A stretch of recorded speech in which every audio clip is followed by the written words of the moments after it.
যদি বাংলাদেশে গজব আসে, যদি বাংলাদেশে দুর্ভিক্ষ আসে, যদি বাংলাদেশে অভাব আসে, তাহলে এই কোটি কোটি যুবক মোবাইলের এই সমস্ত এমবি উলঙ্গ ছবি আর নগ্ন নাচ গান দেখার কারণে বাংলাদেশে অভাব আসবে। আমি বললাম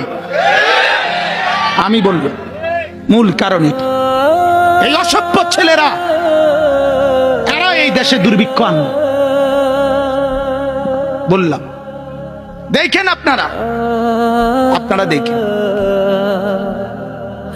বিপদে আমিও পড়ব, আপনারাও পড়বেন, অভাবে আমিও পড়বো, আপনারাও পড়বেন। আপনারা কেউ কোনো গুরুত্ব দিচ্ছেন না, কেউ না।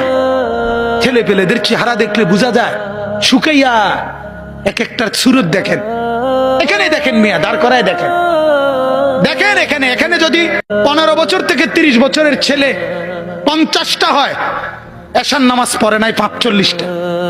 দাঁড় করায় এখন, এখানে দাঁড় করান এগুলার। কিরে বেটা, নামাজ পড়বি কোন দিন? তুই মুসলমানের বাচ্চা না?